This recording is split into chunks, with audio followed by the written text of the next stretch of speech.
bonne nouvelle, c'est que nous allons avoir un nouveau porte-avions, mon cher Éric Revel. Ça va nous servir beaucoup pour notre défense. Alors évidemment, l'horizon est un peu lointain. Anne, ma sœur Anne, que vois-tu venir à l'horizon? C'est combien vous m'avez dit? 2038. 2038. Il remplacera l'actuel Charles de Gaulle. On a le temps de le voir venir. Bah, oui, bien sûr, vous serez encore là. Nous, peut-être pas avec Éric. En 2038, arrêtez. Vous serez encore à l'antenne 5 heures par jour. Ah là là. Écoutez, faisons d'abord le point parce que c'est important quand même. On parle beaucoup de réarmement, on nous parle de guerre tous les jours. On se donne les moyens au moins d'assurer la paix. Absolument. Hein, au lieu de penser à la guerre. On fait le point avec Barbara Durand. L'annonce était particulièrement attendue. Le projet d'un nouveau porte-avions pour la marine française, lancé en 2018, a été confirmé hier par le chef de l'État. Avec l'annonce du lancement de sa construction, il devrait entrer en service en 2038. Une fierté pour le pays, comme le décrit Emmanuel Macron. Ce nouveau porte-avions sera l'illustration de la puissance de notre nation, puissance de l'industrie, de la technique, puissance au service de la liberté sur les mers et dans les remous du temps. Le successeur du Charles de Gaulle sera également à propulsion nucléaire, mais sera beaucoup plus imposant. Environ 80 000 tonnes, 310 mètres de long et un équipage de 2000 marins. Ce qui fera de lui le plus grand bâtiment de guerre jamais construit en Europe. Il pourra accueillir davantage d'aéronefs, la nouvelle génération de Rafale et d'avions de combat, mais aussi de drones. Le nouveau porte-avions sera également doté de catapultes électromagnétiques plus performantes que celles à vapeur de son prédécesseur. Concernant ses missions, un porte-avions permet l'intervention en mer, l'appui aux opérations terrestres et la dissuasion nucléaire, affirme l'amiral Alain Oudot de Dainville, ancien chef d'état-major de la marine. Le grand intérêt du porte-avions, c'est qu'il peut aller partout avec, bien sûr, une escorte, mais avec une autonomie stratégique qui est très importante et qui donne une palette de décisions au chef des armées qui est considérable. Au total, 800 entreprises sont concernées par ce chantier. La maîtrise d'œuvre sera confiée à Naval Group et au chantier de l'Atlantique. Le projet de loi de financement 2025 prévoit une autorisation d'engagement d'environ 10 milliards d'euros pour ce chantier. Paul Amar, bonne nouvelle pour la France et ses armées? Très bonne nouvelle. Il a raison. Il a eu raison de dire pour être craint, il faut être fort. Donc il a raison de se situer dans cette ligne de défense et de réarmement ou d'armement de la France. On aimerait entendre cette phrase, pour être craint, il faut être fort, à l'égard d'autres sujets, à l'égard d'autres menaces. Malheureusement, il ne le fait pas. Donc ce réarmement nécessaire, il faut le féliciter, devrait être accompagné d'un réarmement moral destiné à peut-être contrer une autre menace, simplement. Gauthier Lebret. Qui peut être contre que la France dote un nouveau porte-avions? Personne.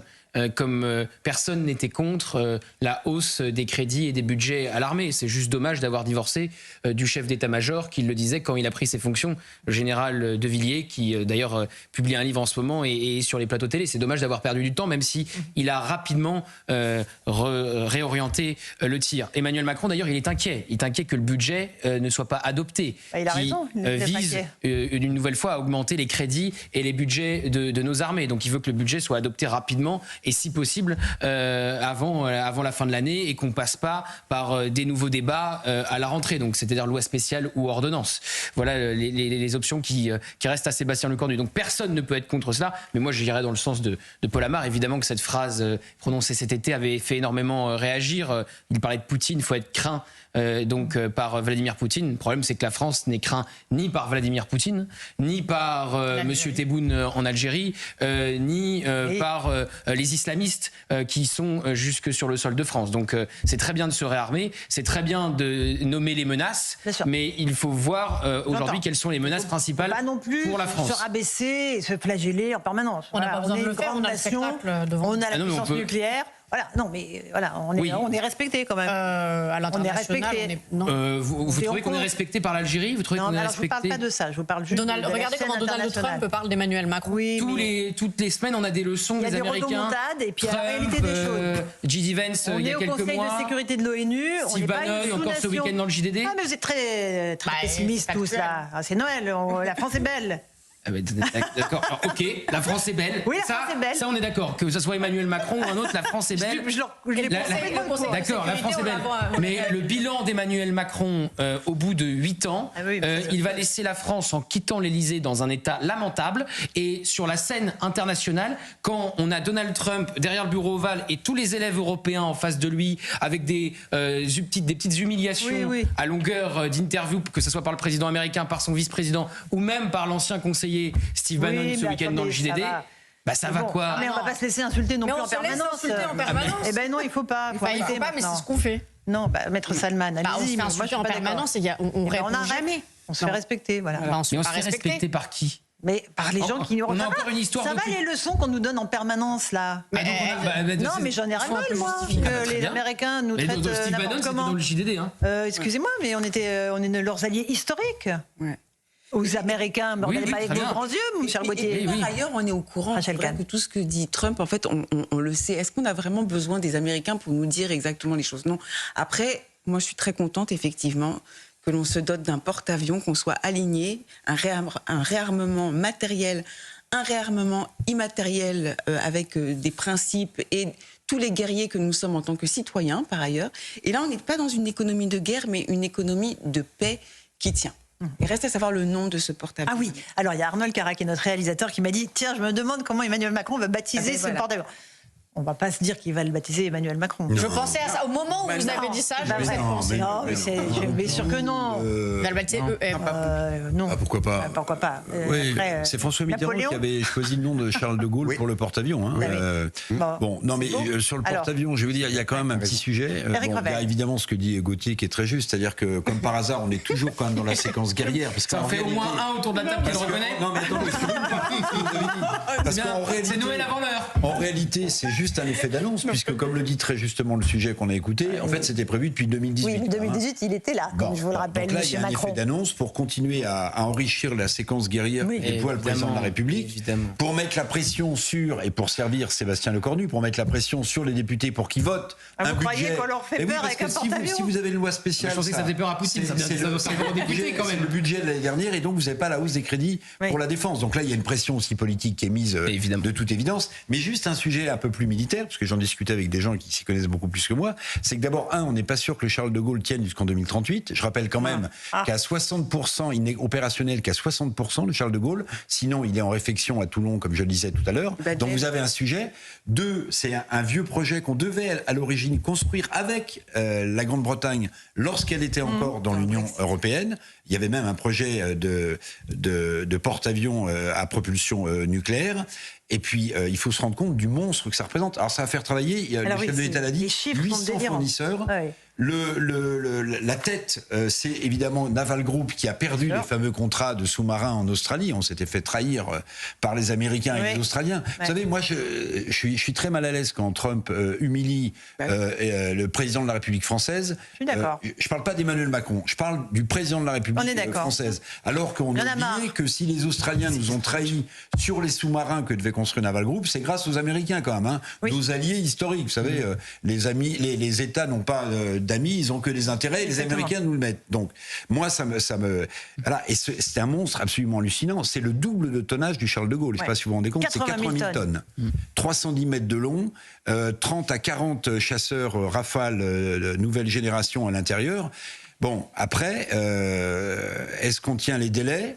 Oui, si on garde les Rafales, si on les donne pas aux Ukrainiens. Ils sont même pas construits, ceux-là. Vous rigolez. et puis non, mais d'ici 2038, on en aura peut-être sorti quelques-uns. C'est le coût du projet. Quand on dit que ça coûte 10 milliards, ça c'est au début. Mais ça coûtera sans doute beaucoup plus. C'est comme le PR. Il y a quelque chose qui m'a beaucoup intéressé, qu'a dit Emmanuel Macron, c'est que non seulement on va embarquer les technologies actuelles, mais on va tout faire pour avoir à l'intérieur même du nouveau porte-avions les technologies futures qu'on développera, j'allais dire, in situ. Voilà. Donc c'est un beau projet. C'est un beau projet. Mais dans combien de temps réellement est-ce que le Charles de Gaulle sera encore en mer au moment où le Pompidou sortira de... Ne soyez pas si pessimiste. Non, mais attendez, c'est un sujet que se posent les... Mais vous avez pas compris, là c'est Noël. On change de ton, là. On aura 2 porte-avions à l'eau, ils pêcheront avec des filets. Voilà, c'est formidable. On prendra des dorades royales. On en aura 10 en 2038, des porte-avions. C'est vous, jeune insolent. Paul Amar. Je pense qu'il ne faut pas confondre l'émetteur et le message. ce qu'a dit Trump, il l'a dit pour de mauvaises raisons, et c'est une diversion qu'il fait parce qu'il est confronté à des problèmes quand même immenses dans son pays. Exactement. Et il est même peut-être en train de devenir impopulaire, mais il a eu raison de le dire. Pardon, le constat qu'il fait sur l'Europe, sur la France, est un constat fondé sur une réalité. Est-ce que ce porte-avions magnifique qui va sortir en... Vous avez dit 2038, enfin c'est pas moi qui le dis, c'est le chef de va l'État. nous permettre de dissiper la réalité d'anxiété, d'angoisse des Français aujourd'hui? Non. Donc il y a un vrai sujet sur la crise protéiforme, comme l'a dit tout à l'heure Rachel, en termes sécuritaires évidemment, mais même en termes d'identité. Et franchement, moi j'attends du chef de l'État qui s'occupe un petit peu aussi du pays qu'il dirige. Et il a été élu à 2 reprises pour cette raison. Bien sûr. Non, mais comprenez-moi, mon cher Gauthier, je vais essayer de vous expliquer ma position. Dites-moi, vous étonner. Je suis un esprit simple. Sur le fond, que ce que dit Trump, que ce que dit Bannon, ce que dit même J.D. Vance soit justifié, oui. Mais il y a un moment, on ne va pas se servir de paillasson aux Américains. Vous voyez, il y a un moment aussi, à nous de nous redresser, d'entendre ce message et de réagir. D'ailleurs, c'est 2 choses différentes. C'est des choses différentes. J.D. Vance et Trump, c'est pas la même chose que Steve Bannon, si vous me permettez, parce que on a des hommes en place à la Maison Blanche, vice-président, président, et ils n'emploient pas les mêmes mots. Steve Bannon, il emploie le mot de guerre civile. Bon, j'ai envie de dire, ils ont qu'à regarder l'histoire des États-Unis s'ils veulent parler de guerre civile. Et en plus de guerre civile larvée, c'est pas encore en France qu'on se fait abattre comme Charlie Kirk quand on ne partage pas les mêmes opinions politiques. Et puis Steve Bannon, il a quitté le cercle de Trump. Je rappelle même que Jordan Bardella avait, alors qu'il était présent aux États-Unis pour un grand discours, avait boycotté cette convention avec Steve Bannon puisqu'il avait été accusé, Steve Bannon, d'avoir fait un salut nazi sur scène. Exactement. Donc Steve Bannon, je le mettrais pas du tout sur le même plan que Trump et J.D. Vance. Évidemment, Laurence, qu'on va pas servir de paillasson. C'est ça. Mais quelque part, on le fait parfois malgré nous. Quand ils acceptent de jouer les élèves autour du président américain dans le bureau ovale et d'écouter le patron, on voit qui est le patron et on voit qui sont les élèves. Et cette photo, elle avait énormément marqué, elle avait été énormément commentée, y compris sur cette chaîne, parce qu'on voyait un rapport de force s'établir. On voit aussi, par exemple, sur un autre sujet qui est le Mercosur avec l'Amérique latine, à quel point c'est Giorgia Meloni qui mène la danse, qui a empêché là au dernier moment la signature. Mais quand Lula réagit, il réagit à Giorgia Meloni, il réagit pas à Emmanuel Macron. Et si demain le Mercosur se signe, ça sera de la responsabilité de Giorgia Meloni qui aujourd'hui empêche la signature et demain permettra sans doute que le Mercosur soit ratifié. Donc on voit bien quand même que aujourd'hui les patrons de l'Europe, c'est plutôt l'Allemagne, c'est plutôt l'Italie, et que quand vous êtes faible sur la scène politique nationale, vous êtes faible aussi sur la scène politique internationale. Voilà tout ce que je dis. Pas faux. Mais on est d'accord donc tous les deux. Alors c'est formidable. Allez, c'est